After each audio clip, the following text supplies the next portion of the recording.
Top 30 plus most important question लेके आए आपके लिए। जितने भी क्वेश्चन है ये आपके सभी प्रकार के टेट एग्जाम के लिए बहुत ज्यादा इंपॉर्टेंट है। खंड बी है, अधिगम के सिद्धांत, चैप्टर का नाम है, चैप्टर 22 है ये आपका सेकंड पार्ट है। 30 प्लस क्वेश्चन इसमें आपका फर्स्ट पार्ट में करा चुके हैं, प्लस 30 प्लस क्वेश्चन इसमें जो है सेकंड पार्ट में लेके आए। आई होप आप लोग अच्छे होंगे। तो अगर आपका सेस्ट है उसमें सीरियल क्वेश्चन की वीडियो अच्छा लगे तो वीडियो को लाइक शेयर, चैनल को सब्सक्राइब करिएगा। वीडियो को पीडीएफ टेलीग्राम को जुड़ के आप फ्री प्राप्त कर सकते हैं। पहला क्वेश्चन देखिए क्या करें।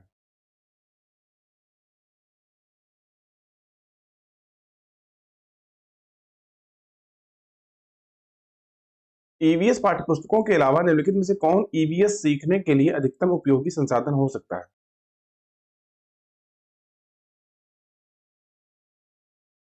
ए ऑप्शन आपका राइट होगा, ए बी और डी। ईवीएस पाठ्यपुस्तकों के अलावा ईवीएस सीखने के लिए अधिकतम उपयोगी संसाधन निम्नलिखित हैं, जैसे समाचार पत्र, सर्वेक्षण, समुदाय के सदस्य, सेमिनार आयोजन, सामूहिक परिचर्चा इत्यादि। ठीक है, ए ऑप्शन आपका राइट होगा। अगला क्वेश्चन, दिए गए कथनों में से कौन सा ईवीएस सीखने के लिए राष्ट्रीय पाठ्यचर्या की रूपरेखा 2005 की सिफारिश है?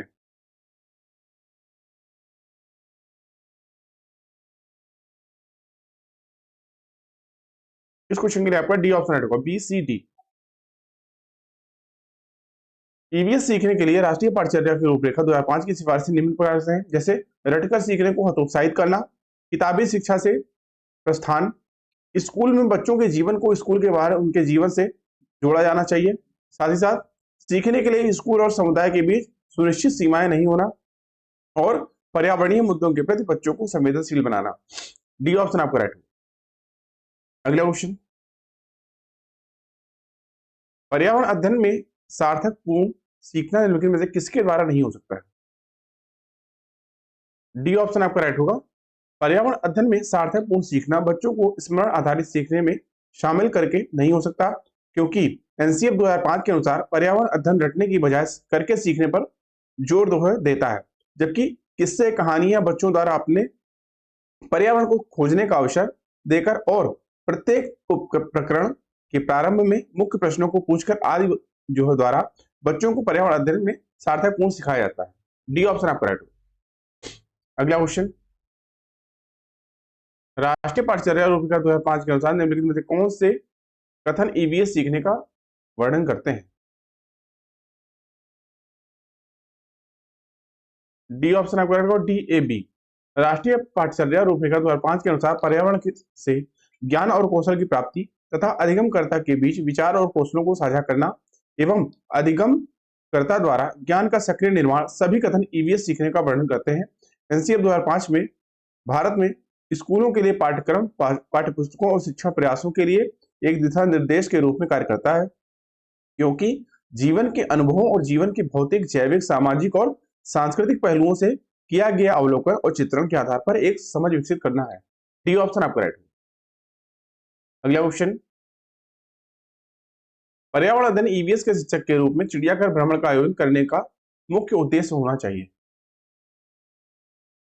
ए ऑप्शन आपका राइट होगा, पर्यावरण अध्ययन यानी ईवीएस शिक्षक के रूप में चिड़ियाघर भ्रमण का आयोजन करने का मुख्य उद्देश्य विद्यार्थियों को सक्रिय अधिगम अनुभव उपलब्ध कराना चाहिए, जिससे विद्यार्थियों में प्रत्यक्ष रूप से देखने पर उनमें जो ज्ञान की अभिवृद्धि होगी वह स्थायी रूप से मस्तिष्क में एकाग्र हो सकेगी, साथ ही साथ इसके द्वारा प्राप्त ज्ञान जो है स्थायी होगा। ए ऑप्शन आपका राइट होगा। अगला क्वेश्चन, एक शिक्षिका ने कक्षा 4 के शिक्षार्थियों को पढ़ाने के लिए पौधे अंतर्वस्तु का चयन किया, उसने सीखने के लिए निम्नलिखित अवसर प्रदान किए।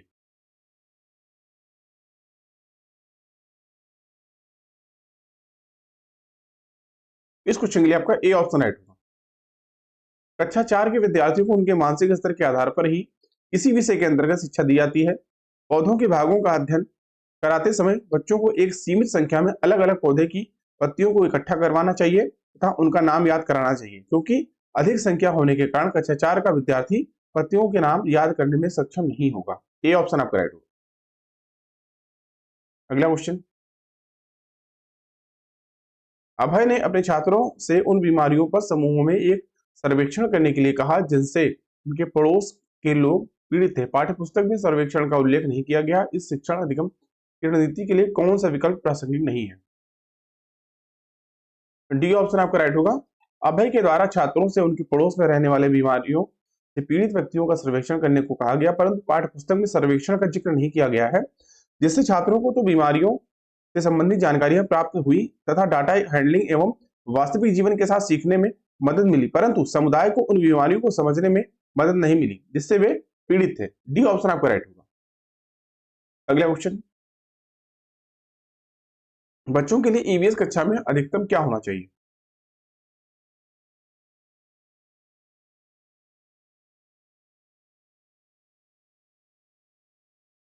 सी ऑप्शन आपका राइट होगा। बच्चों के लिए ईवीएस कक्षा में वाद विवाद, अनुभवात्मक अधिगम, कहानियां, खेल कविताएं, प्रयोग प्रोजेक्ट, सेमिनार, कला खोज एवं निबंध और क्षेत्रीय परीक्षण आदि को प्रयोग में लाया जाता है, जिससे बच्चों के बौद्धिक स्तर का विकास हो एवं जो अच्छा कर रहे हैं उन्हें और अच्छा बनाने का प्रयास किया जाए एवं उन्हें प्रोत्साहित जो है किया जाए। सी ऑप्शन आपका राइट होगा। अगला क्वेश्चन, शिक्षक खाद्य परिरक्षण की अवधारणा सिखाना चाहता है, निम्नलिखित में से कौन सी खाद्य सामग्री इस अवधारणा को समझाने के लिए सबसे उपयुक्त होगी? इस क्वेश्चन के लिए आपका ए और बी जो है दोनों राइट ऑप्शन आएगा। दोस्तों इसमें जो है खाद्य परीक्षण की अवधारणा सिखाने के लिए पापड़ एवं चिप्स सबसे उपयुक्त सामग्री है, क्योंकि यह प्रायः हर घर में बनाई जाती है। विभिन्न तरीकों से किसी भी खाद्य सामग्री को लंबे समय के लिए सुरक्षित रखना खाद्य परिरक्षण कहलाता है। ठीक है, ए और बी आपका राइट रहेगा। अगला क्वेश्चन, एक शिक्षिका पृथ्वी के विभिन्न पहलुओं को पढ़ाने के लिए व्यापक रूप से स्वीकार किए गए कंप्यूटर प्रोग्राम का प्रयोग करती है, जिसमें उपग्रहों से प्राप्त चित्रों के आधार पर पृथ्वी का 3D निरूपण जो है दिखाया गया। शैक्षिक साधन के रूप में पारंपरिक मानचित्रों की किताब की तुलना में इस अनुप्रयोग से क्या लाभ है? डी ऑप्शन आपका राइट होगा। पृथ्वी के विभिन्न पहलुओं को पढ़ाने के लिए कंप्यूटर का प्रयोग करते हुए उपग्रहों से प्राप्त चित्रों के आधार पर पृथ्वी का 3D निरूपण दिखाया गया है, जो विद्यार्थियों को भूदृश्य को समझने में मदद करता है। यह छात्रों को जल्दी सिखाने का सही तरीका है, जिससे बच्चे एक बार में ही सीख जाएंगे और दीर्घकाल तक याद रखेंगे। साथ ही साथ ऐसा करने से बच्चों में अधिगम जो है अधिक होगा। डी ऑप्शन आपका राइट होगा। अगला क्वेश्चन, कविताएं और कहानियां पर्यावरण अध्ययन की अंतर्वस्तु को पढ़ाने में प्रभावशाली है। ऐसा इसलिए है क्योंकि कविताएं और कहानियां,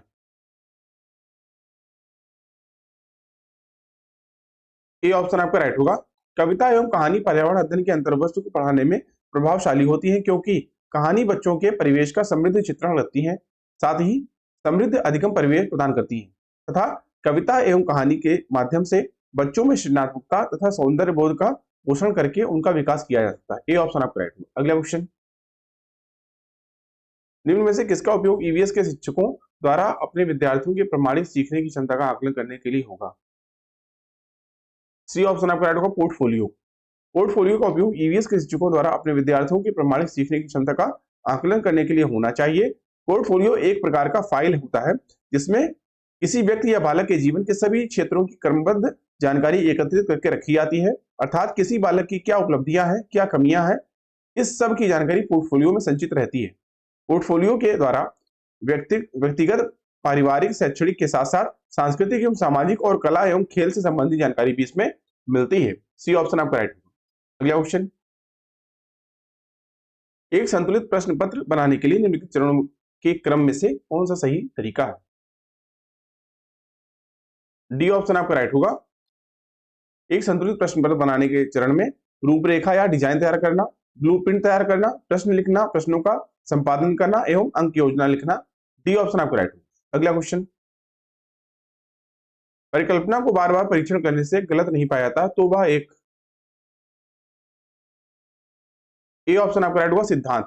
सिद्धांत के साथ प्रायोगिक अनुभव जुड़ा हुआ होता है। किसी परिकल्पना को बार बार निरीक्षण व परीक्षण करने के बाद जब इस बात का मान हो जाता है कि यह परिकल्पना सार्वभौमिक रूप से सत्य है, तो यह सिद्धांत का रूप ग्रहण कर लेती है। ए ऑप्शन आपका राइट होगा। अगला क्वेश्चन, निम्नलिखित सीखने के कौन से सिद्धांत का पर्यावरण अध्ययन में अनुसरण होता है? बी ऑप्शन आपका राइट होगा। ज्ञात से अज्ञात। पर्यावरण अध्ययन में ज्ञात से अज्ञात शिक्षण सूत्र का अनुसरण करना चाहिए। प्राथमिक स्तर पर यह विधि सबसे अधिक लोकप्रिय होती है। इस विधि में शिक्षार्थियों को अधिगम कराने से पूर्व उस विषय वस्तु से संबंधित पूर्व ज्ञान जो शिक्षार्थी जानता है से पाठ का आरंभ करना चाहिए। आपको बता दें, पूर्व ज्ञान को आधार बनाकर शिक्षार्थियों को नवीन ज्ञान प्रदान करना चाहिए, जिसमें ज्ञात से अज्ञात की ओर शिक्षण सूत्र को ध्यान में रखकर शिक्षण कार्य करने पर विद्यार्थियों की रुचि व तन्मयता पाठ में बनी रहती है, जिससे वे अधिक से अधिक सीख सकते हैं। बी ऑप्शन आपका राइट होगा। अगला क्वेश्चन,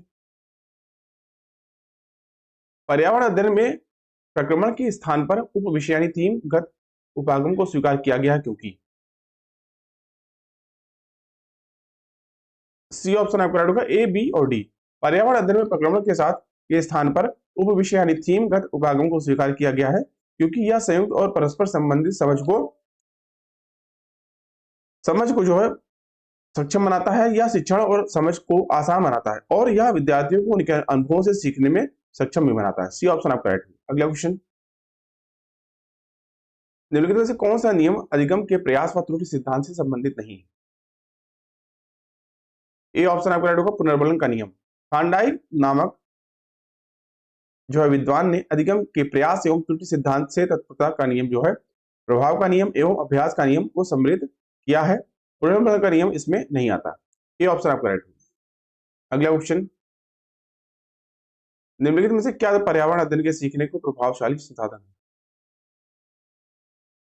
ये ऑप्शन आपका राइट होगा, कविताएं और कहानियां पर्यावरण अध्ययन के सीखने का प्रभावशाली संसाधन है क्योंकि कविता तथा कहानी सुनाना हजारों वर्षों से भारतीय संस्कृति का अभिन्न अंग रहा है।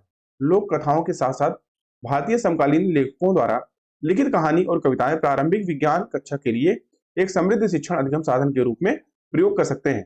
कहानियों को सुनना पढ़ना विद्यार्थियों को स्वयं अपनी समझ बनाने में समर्थ बनाती है। ये ऑप्शन आपका राइट होगा। अगला क्वेश्चन, पर्यावरण अध्ययन के शिक्षक की अपनी कक्षा में वास्तविक चुनौती है। सी ऑप्शन आपका राइट होगा, पर्यावरण अध्ययन के शिक्षक अपनी कक्षा में वास्तविक चुनौतियों विद्यार्थियों को सीखने का अवसर देना समझते हैं, जबकि विद्यार्थियों को सूचना देना, विद्यार्थियों को कार्य पत्रक देना तथा गृह कार्य देना सरल होता है। आप बता दें ईवीएस कक्षा में प्रमुख चुनौतियां हो सकती हैं, जैसे पाठ्यक्रम में, तो पाठ्यक्रम में पहला आपका पाठ्यक्रम आता है, तो पाठ्यक्रम में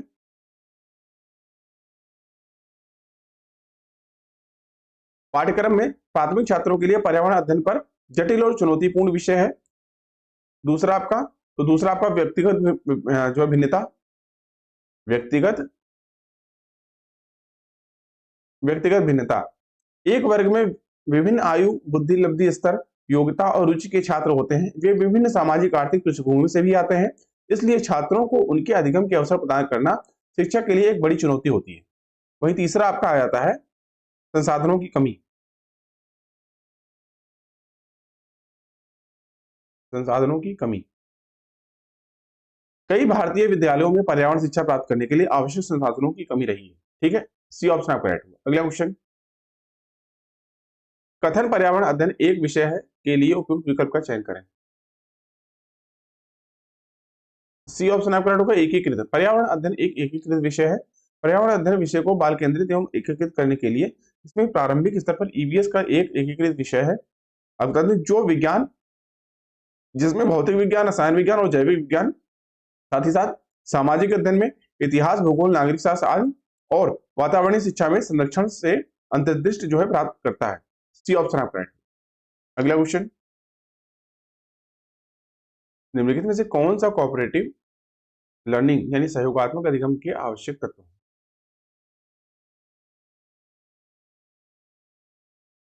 सी ऑप्शन आपका राइट होगा, सी और डी।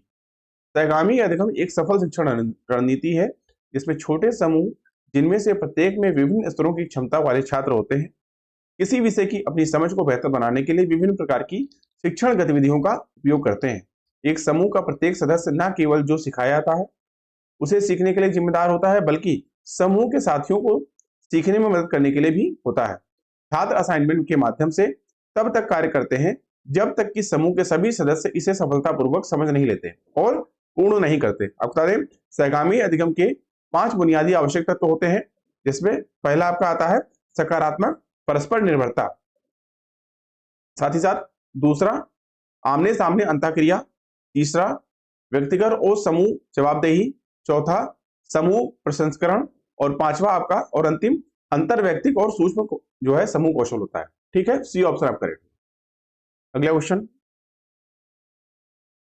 हम चीजें कैसे बनाते हैं पढ़ाने में निम्नलिखित में से कौन सी युक्ति अथवा स्रोत सबसे अधिक उपयुक्त है? ए ऑप्शन आपका राइट होगा। हम चीजें कैसे बनाते हैं इनको पढ़ाने के लिए किसी ऐतिहासिक भवन का भ्रमण करना और उसके निर्माण सामग्री तथा निर्माण नमूने को पहचानना, यह युक्ति अथवा स्रोत सबसे अधिक उपयुक्त है, क्योंकि ऐसा करने से विद्यार्थियों को ज्यादा से ज्यादा समझ में उनको आता है। ये ऑप्शन आपका राइट होगा। अगला क्वेश्चन, ईवीएस को प्रामाणिक एवं अर्थपूर्ण सीखने के लिए क्षेत्र भ्रमण के माध्यम से शिक्षक निम्न का उपयोग कर सकता है।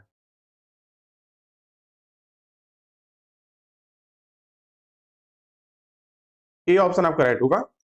ईवीएस को प्रामाणिक एवं अर्थपूर्ण सीखने के लिए क्षेत्र भ्रमण के माध्यम से शिक्षक निम्न प्रकार का उपयोग कर सकता है, जैसे संरचनात्मक कार्य पत्रक, साथ ही साथ भ्रमण के लिए औपचारिक निर्देश और छात्रों के समूह और उसके नेता का गठन करना, साथ ही साथ भ्रमण स्थल का चुनाव, विद्यार्थियों की आयु, मानसिक स्तर, शैक्षणिक जो है उपयोगिता और आदि के आधार पर भी जो है करना होता है। ये ऑप्शन आपका राइट होगा।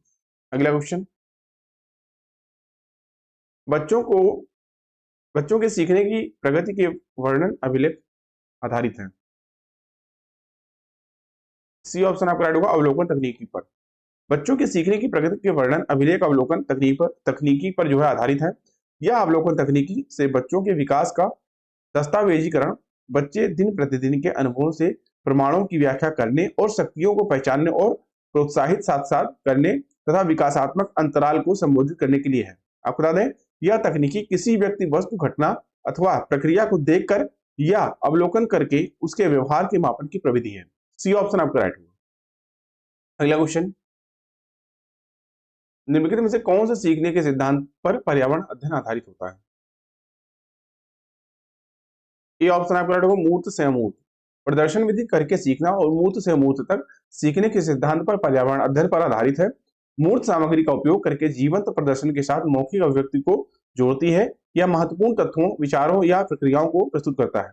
आपको बता दें, यह उल्लेखनीय है कि शिक्षक को मूर्त बातों पर ही नहीं रुके रहना चाहिए, बल्कि मूर्त बातों का परिचय देते हुए उसे सने सने अमूर्त तथ्यों की ओर बढ़ते रहना चाहिए। ऐसा करने से छात्र मूर्त बातों के साथ साथ अमूर्त बातों को भी आसानी से आत्मसात कर सकेगा। ये ऑप्शन आपका राइट है।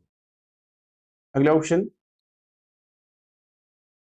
निम्नलिखित में से क्या ईवीएस के अधिगम में प्रक्रिया कौशल को चिन्हित करता है? ये ऑप्शन आपका राइट होगा, वर्गीकरण। वर्गीकरण ईवीएस के अधिगम में प्रक्रिया कौशल को चिन्हित करता है। प्रक्रिया कौशल के अंतर्गत विद्यार्थी दी गई समस्या की हल तक पहुंचने के लिए स्वयं अपनी विधि का चयन करता है।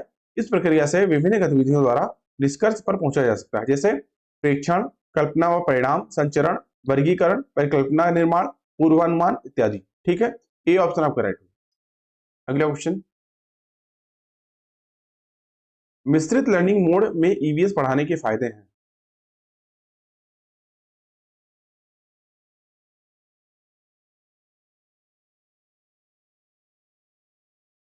सी ऑप्शन आपका राइट होगा। तो मिश्रित लर्निंग मोड में ईवीएस पढ़ाने के फायदे निम्नलिखित हैं, जैसे विद्यार्थी जो है कहीं से भी कक्षा में शामिल हो सकते हैं।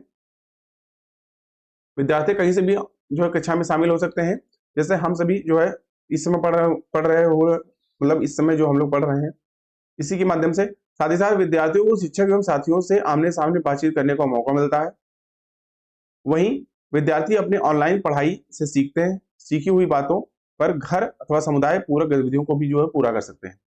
विद्यार्थियों को कक्षा के दौरान चौकन्ना रहने की आवश्यकता होती है, इससे विद्यार्थियों में सीखने में सफलता समावेशन होता है। ठीक है, सी ऑप्शन आपका राइट होगा। अगला क्वेश्चन, अधिगम उद्देश्य छात्र संचारी बनाम गैर संचारी रोगों की अवधारणा को लागू करने में सक्षम होगी। निम्नलिखित में से कौन सा मूल्यांकन प्रश्न इस अध्ययन के उद्देश्य का सर्वोत्तम परीक्षण करता है? ए ऑप्शन आपका राइट होगा। छात्रों को संचारी बनाम गैर संचारी रोगों की अवधारणा का अधिगम कराने के उद्देश्य में सर्वाधिक उपयुक्त प्रश्न, हम कोविड का प्रसार रोकने के लिए मास्क का उपयोग करते हैं, लेकिन मधुमेह के प्रसार रोकने के लिए नहीं करते हैं, क्यों? छात्रों को संचारी रोग जैसे चेचक, इन्फ्लुएंजा, कोविड इत्यादि तथा गैर संचारी रोग जैसे कैंसर, मधुमेह, हृदय रोग जो होते हैं के बारे में अवगत कराएंगे। ये ऑप्शन आपका राइट होगा। अगला क्वेश्चन, शीला ने कक्षा 3 के विद्यार्थियों को पढ़ाने के लिए उप प्रक्रमण प्रश्न लिया। निम्नलिखित में से कौन से प्रकरण उनके अधिगम के विस्तार के लिए लाभदायी होंगे? सी ऑप्शन आपका राइट होगा। कक्षा 3 के विद्यार्थियों को पढ़ाने के लिए शिक्षिका शीला ने उप प्रकरण प्रश्न लिया, जिसमें विद्यार्थियों को उनके अधिगम में विस्तार के लिए प्राणी उद्यान में पशुओं अथवा जानवरों को देखना उनके लिए ज्यादा लाभदायी होगा, क्योंकि यह वह संस्थान है जहां विभिन्न प्रकार के जीवित पक्षियों को बहुत बड़ी संख्या में संग्रहित कर रखा जाता है। साथ ही साथ विद्यार्थियों में उन जानवरों के प्रति संवेदना होगी और उनके अधिगम का भी विकास होगा। सी ऑप्शन आपका राइट होगा। अगला क्वेश्चन, विद्यार्थी केंद्रित कक्षाएं विद्यार्थियों के सीखने के लिए सहायक वातावरण सुनिश्चित करती है, निम्न में से कौन सा इस बात को जो है साबित करता है? सी ऑप्शन आपका राइट होगा। विद्यार्थी केंद्रित कक्षाएं विद्यार्थियों के सीखने के लिए सहायक वातावरण सुनिश्चित करती है, क्योंकि शिक्षक ऐसी सीखने की परिस्थिति उपलब्ध कराता है जो विद्यार्थियों को अवसर देती है कि वे अवलोकन करें, खोज अथवा अन्वेषण करें, प्रश्न करें, प्रयोग करें तथा विभिन्न तथ्यों की समझ विकसित करें, जिससे विद्यार्थियों के सीखने की गति और शैली में लचीलेपन को ध्यान में रखने की अनुमति देता है कि कक्षा में बच्चे व्यापक रूप से भिन्न होते हैं। इस तरह यहाँ शिक्षक छात्रों को रटाने के बजाय सीखने में सक्रिय बनाने में लगे रहते हैं। परिणाम स्वरूप विद्यार्थियों में स्वयं सीखने की प्रवृत्ति जो है विकसित होती है। सी ऑप्शन आपका राइट है। अगला क्वेश्चन, सामुदायिक महत्वपूर्ण शिक्षण और अधिगम संसाधन है, क्योंकि इस क्वेश्चन के लिए आपका सी ऑप्शन राइट होगा। सामुदायिक महत्वपूर्ण शिक्षण और अधिगम संसाधन है क्योंकि यह वास्तविक परिस्थितियों में सीखने का अवसर प्रदान करता है। इसके साथ ही बच्चों में अन्य कौशलों का भी विकास होता है। ठीक है। अगला क्वेश्चन, ईवीएस शिक्षण अधिगम में कक्षा में प्राप्त अधिगम को विद्यालय के बाहर के जीवन से जोड़ने और इससे समृद्ध करने का तात्पर्य है। ये ऑप्शन आपका राइट होगा। पर्यावरण अध्ययन शिक्षण में कक्षा में प्राप्त अधिगम को विद्यालय के बाहरी जीवन से जोड़ना और इसे समृद्ध करने से तात्पर्य पाठ्य पुस्तकों से प्राप्त ज्ञान का व्यवहारिक रूप से प्रयोग करना, अर्थात पाठ्य पुस्तकों से बाहर जाना है। तो सहगामी अधिगम एक सफल शिक्षण रणनीति है जिसमें छोटे समूह, जिनमें से प्रत्येक में विभिन्न स्तरों की क्षमता वाले छात्र होते हैं, किसी विषय की अपनी समझ को बेहतर बनाने के लिए विभिन्न प्रकार की शिक्षण गतिविधियों का वो लोग उपयोग करते हैं। दोस्तों, एक समूह का प्रत्येक सदस्य न केवल जो सिखाया जाता है उसे सीखने के लिए जिम्मेदार होता है, बल्कि समूह के साथियों को सीखने में मदद करने के लिए भी होता है। छात्र असाइनमेंट के माध्यम से तब कार्य करते हैं जब तक कि समूह के सभी सदस्य इसे सफलतापूर्वक समझ नहीं लेते और पूर्ण नहीं कर लेते हैं। ठीक है, ये ऑप्शन आपका राइट होगा। अगला क्वेश्चन, विशिष्ट से सामान्य का सिद्धांत इनमें से किस में प्रयोग होता है?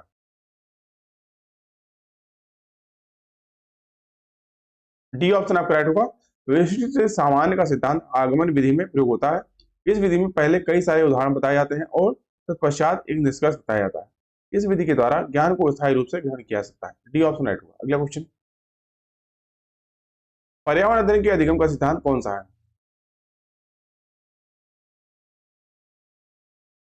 डी ऑप्शन आपका राइट होगा। आवश्यकता का सिद्धांत, उपयोगिता का सिद्धांत तथा जीवन से संबंधित होने का सिद्धांत, ये सभी पर्यावरण अध्ययन के अधिगम के सिद्धांत हैं। अगला क्वेश्चन, और हमेशा की तरह इस वीडियो का लास्ट का क्वेश्चन आपके लिए टेस्ट का क्वेश्चन क्या आज का, पर्यावरण अध्ययन के शिक्षण अधिगम में सर्वेक्षण का उद्देश्य है समुदाय के साथ अन्योन्य क्रिया का अवसर प्रदान करना, बच्चों को विभिन्न लोगों के प्रति संवेदनशील बनाना, सूचना को प्रत्यक्ष प्राप्त करने का अवसर प्रदान करना, आकलन के एक अवसर के रूप में इसका उपयोग करना। उपयुक्त में से कौन सा सही है? ए, बी, सी या डी? कौन सा ऑप्शन राइट होगा आपको कमेंट करके बताना है। प्लीज आप लोग इस आंसर कमेंट करके बताइएगा। अभी के लिए इतना ही। आई होप आपको वीडियो अच्छा लगा। वीडियो अच्छा लगा दोस्तों, वीडियो को लाइक करिए, दोस्तों में शेयर करिए, साथ ही चैनल को सब्सक्राइब करना ना भूलिए, जिससे कि चैनल पर आने वाले इंपॉर्टेंट वीडियो की नोटिफिकेशन आपको टाइम में मिलते रहे। इस वीडियो का पीडीएफ आप हमारे टेलीग्राम ग्रुप से फ्री में प्राप्त कर सकते हैं। अभी की वीडियो को देखने के लिए आप सभी का बहुत बहुत धन्यवाद। मिलते हैं नेक्स्ट वीडियो में, तब तक के लिए थैंक यू। जय हिंद।